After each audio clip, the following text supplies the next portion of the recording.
back to Lex Reads. Welcome back to Vlogmas. So in today's video, I wanted to talk about male authors that I enjoy, some of my favorites. Now, majority of them are Black, but I do have, I want to say maybe 3 non-Black authors that I do love and enjoy, and I want to share those with you. So before we get started, don't forget to like, comment, and subscribe. So I actually got this idea from one of you guys. You guys asked about male authors with like in various genres, and when I was going through my list, I have some that are like non-negotiable. And now, if I'm being honest, I don't read a lot of male authors, which every year I always say that I want to change that, and I do. I just gravitate towards, you know, women authors, Black women authors. I would say my only gripe sometimes with male authors, and particularly Black male authors, when they, and I'm generalizing, but when they write Black women, sometimes I feel like they don't know how to write us. They make us either too dramatic, like the tone or the voice that we have, it's just like, that's what you think of us. You know, so sometimes I do have a hard time when it does come to when they write, you know, women characters. But I do have some that are fantastic, and sometimes I forget that it's a male writing them.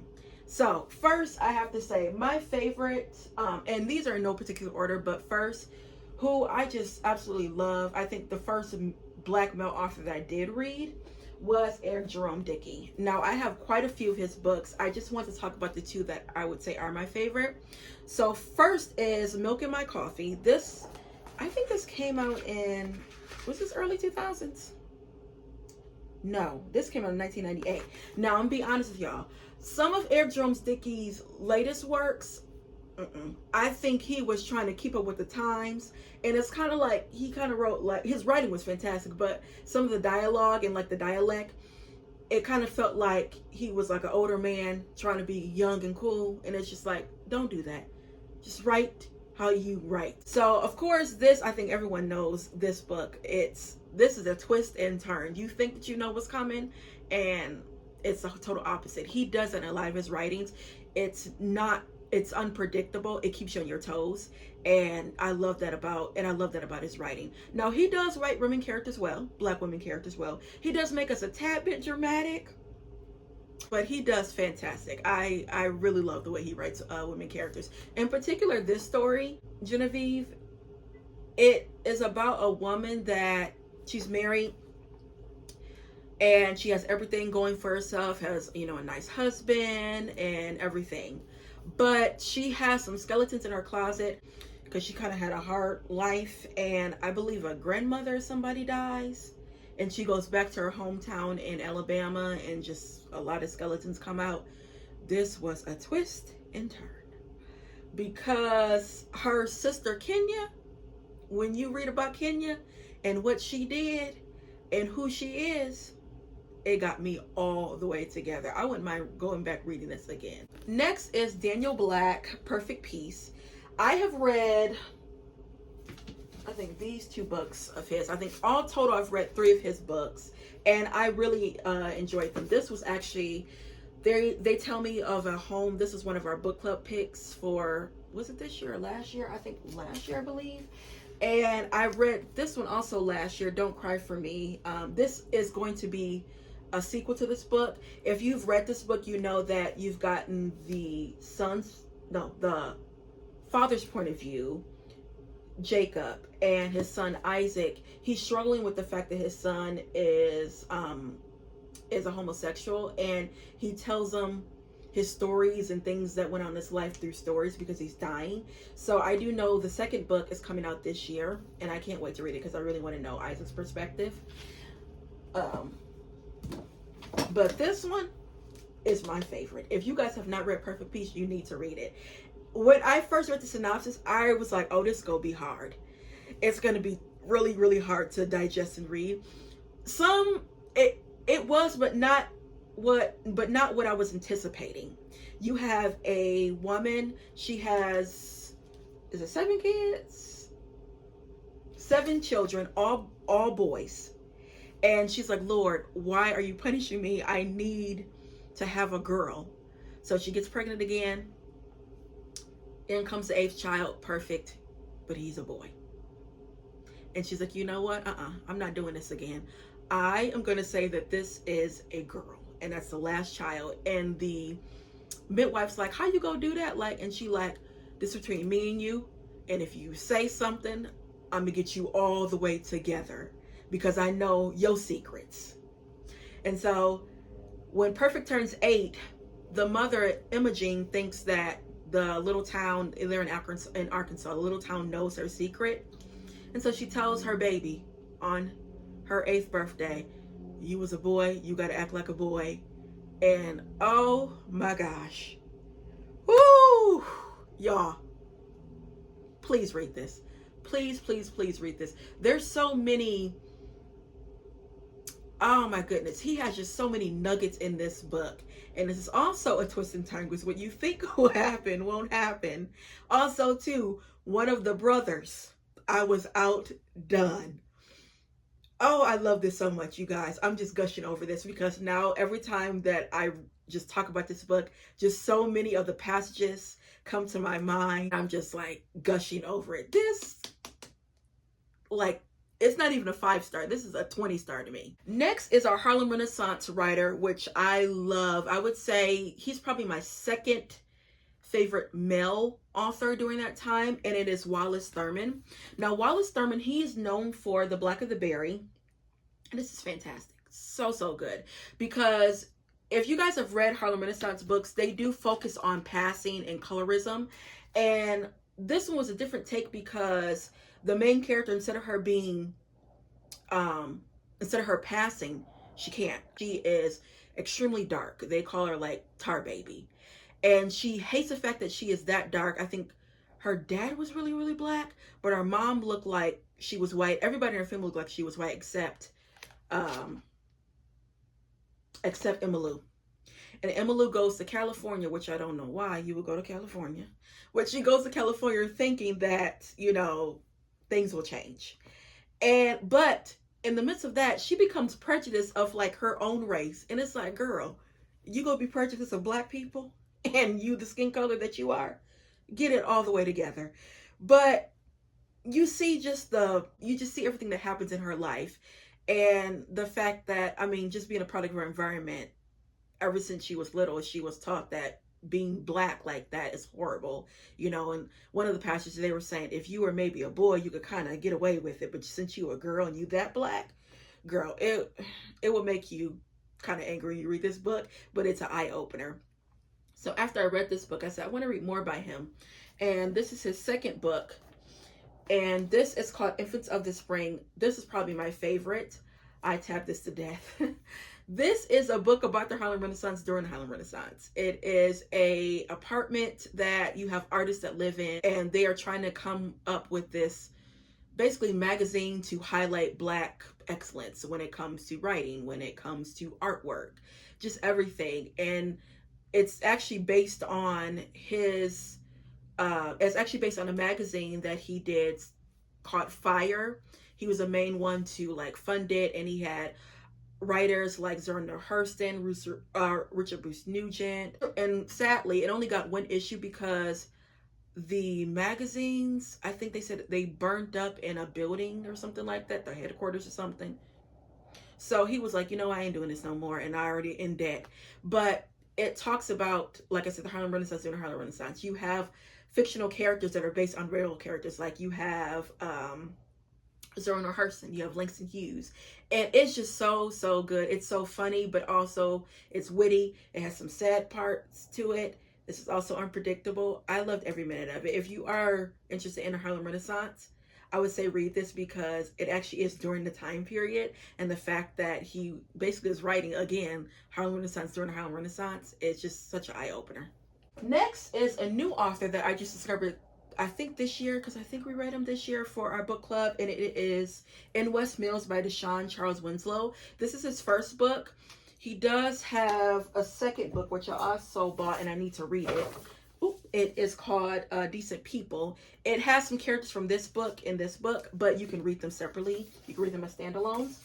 But this book is set in West Mills. I think that's a fictional town, and it's just South Carolina, I believe. And it's just a little small black community that's real nosy. Everybody know everybody, and not Lord, she is a mess. Now, he can write women characters. I was forgetting that this was a male, this is a male writer. Not is just, oh girl, she is not kind of, she a little fast. She kind of get around a little bit, but she does not care what anyone thinks at all, okay? And it get her in some trouble, but she like, anyway, I don't care. Now, this one's kind of hard to explain because I don't want to tell y'all all the tea and drama. This is tea and drama. So just know that not get around. It's a small community. Everybody talk about everybody. Her best friend is her neighbor, Otis Lee, I believe. He's married. And Otis Lee and his wife, they basically treat her like a daughter. And Otis got a son. It ain't no good a little bit. It's so good, you guys. It kind of gives me, you guys know the TV show back in the day, 227? It gives you that, like, neighbors know everybody, like neighbors know everybody's business, neighbors talk, they're kind of like family. It kind of gives you that. And that's one of the reasons why I really like this book. Next is, of course, you can't mention male authors without mentioning this author, and it is James Baldwin. Now, I have read all of James Baldwin's fictional work. James Baldwin, he's known for his, his nonfiction, his critical analysis. And y'all know, I'm not really into that as much. I can take bits and pieces of, a nonfiction book, but I wanted to read his fictional book because I realized not a lot of people talk about his fictional works. And when they do, they basically talk about like one book, which is this is really good. I love Another Country. This is probably my favorite book by his. I would say the only thing that I don't like that James Baldwin does, he blasphemes a little bit too much for me. And I know he grew up in the church, and again, a lot of people that he came and, encounters with, they are just churchgoers. They are very fake, they party on Saturday, they come to church, praising the Lord. And he saw that, but I think he generalizes because not everyone is like that. And I think because of his bad experiences, he just lumps them together. That's like the only thing. But I do understand, and I know there is people in this world that are churchgoers at, again, party on Saturday, praise the Lord on Sunday. And it's like, you was just at the juke joint yesterday. I would say this is probably my favorite novel of his. My favorite play of his that not a lot of people talk about is The Amen Corner. This is about a woman named Margaret. She actually is the pastor of the church, and she has a husband that he's been estranged. He is, backsliding.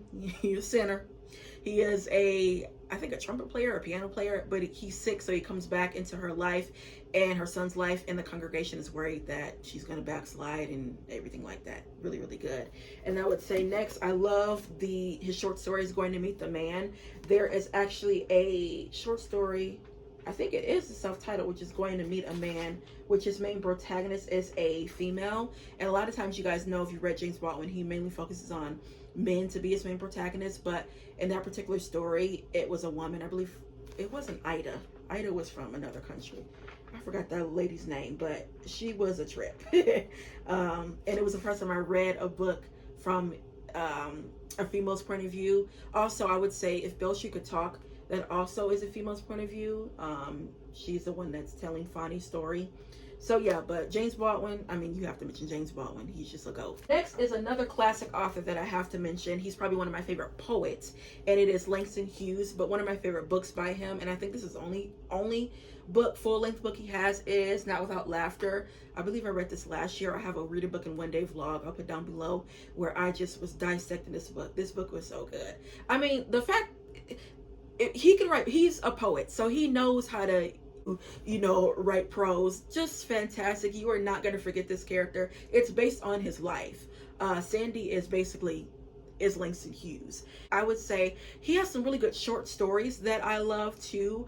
I am going to do soon a video dedicated to Harlem Renaissance writers, and clearly you can't mention Harlem Renaissance without him, but there's some short stories that I really want to let you guys know of that are fantastic, and no one really talks about them, but his works, fantastic. Actually, for Black male authors, I want to mention Lynn Harris.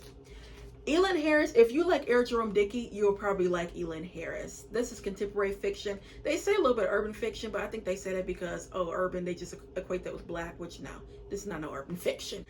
I love this series. This is the Invisible Life series. This actually was the first book. He self-published it, and people loved it so much, he was selling in the back of his truck.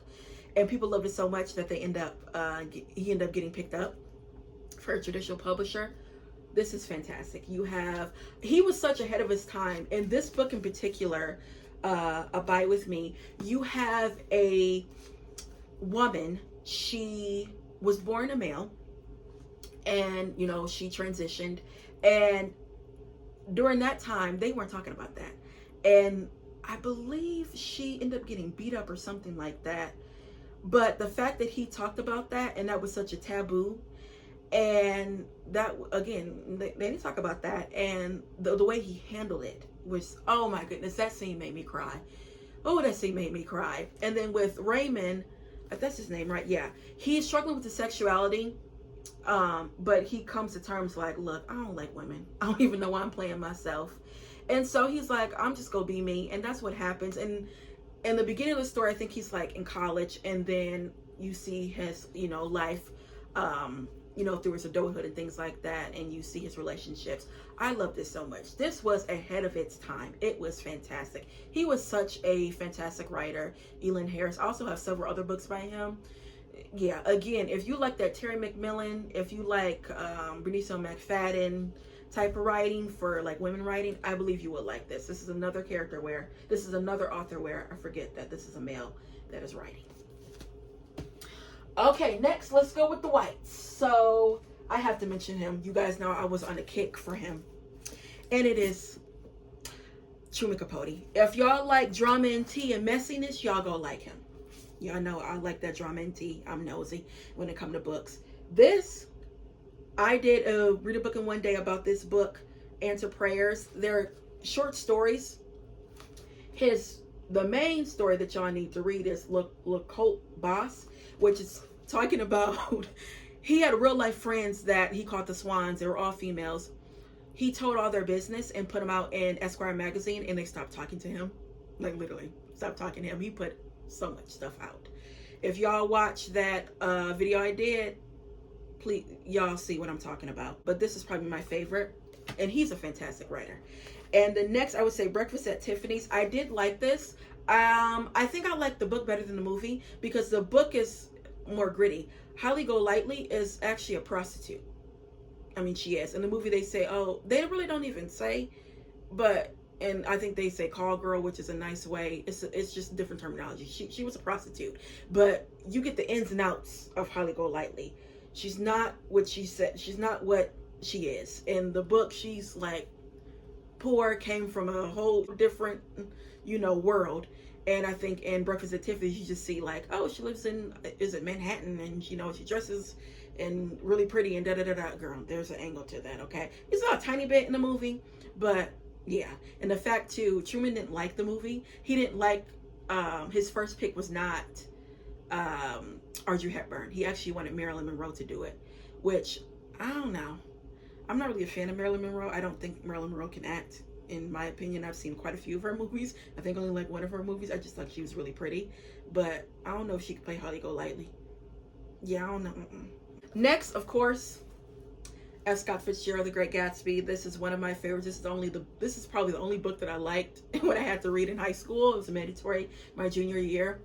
One of my favorite books. I do agree when people say, oh, this is American classic. This is fantastic. And the fact that he wrote this in 100 and something pages, and it's a full, well-rounded story. You're not going to forget Jay Gatsby. You're not going to forget the Buchanans. You're not going to forget Daisy. I could beat Daisy the way that she treated Jay Gatsby. Y'all know if y'all read it. But I would say I also have another book by him. But I remember after I read this, I wanted to get in more of his works. So I actually got this from Barnes & Noble. And it has 2 novels and it has short stories. I didn't know that he wrote short stories. But the story that I did not know that he wrote was Curious Case of Benjamin Button. You guys know that was a movie, right? And it's about a man that aged backwards. And I would say it has the same concept, but the movie, if you watch it, Taraji P. Henson's character, she adopts Benjamin, which in the short story, he's not abandoned. He has a mom and a dad that takes care of him. But I did like that twist that they did in the movie. But yeah, he has a lot of short stories that I did not know about. Lastly is an author named Bernhard Schlink. I believe he's Jewish, I think. And the first book I read by him is called The Reader. This was a movie, and it was starring Cate Blanchett and Ralph Fiennes, I believe. And it's about a woman. She helps a young man when I think he's like 15 years old. He's sick. He's coming home from school, and he has scarlet fever, and she helps him. A couple of months later, he comes back to her apartment to thank her, and they start having a relationship. And Hannah is 30 something years old and this boy is 15, and they have an affair throughout the whole summer. Then one day she just disappears and he doesn't know why. And then years later, when he is at university, he's studying to be an attorney, she is on trial for something, and it is really good. This was very easy to read. Also, the movie, fantastic. The movie is basically just like the book. There was only one scene that they did not capture. That's how good it was. I would highly recommend you guys watch a movie. You almost don't even need to read the book. You can watch the movie and it tells you the whole story. But since I love this book so much, I wanted to try another book by him, which I haven't read it yet. It's called Olga, and I think this came out recently, either 2020. I don't think this book got a lot of praise, but the reader did. Oh my goodness. But I think this is about he writes really good female characters too. This is a woman named Olga. She was abandoned and she lives with her grandmother. She has a relationship with a man, and then he goes off to war, and then years later he comes back. That's all I know. And I think that man is married. So you know, drama and tea. And it just also tells the story of Olga. I think she did some stuff that she had no business doing. So yeah. Okay guys, so that is it for this video when it comes to male authors. Again, I'm always trying to build up my catalog of reading male authors. If you guys have any suggestions or some of your favorite male writers, please tell me. Okay, so now for the 3 songs, Christmas songs, that I'm going to be listening to. So the first is Jackson 5, I Saw Mommy Kissing Santa Claus. That's just, I mean, come on now. Next is, of course, The Temptations, Silent Night. I mean, come on now. That just give me church vibes. Give me old deacon. And then lastly is The Emotions, What Do the Lonely Do at Christmas. Y'all know how much I love The Emotions. The Emotions was a group in the 70s. They have this song called What Do the Lonely Do at Christmas, and it is so good. It is so good. Y'all know I love old school music, so of course I had to include The Emotions. Yeah guys, that's my 3 Christmas songs that I listen to, and I'll be back with more Black books. Bye.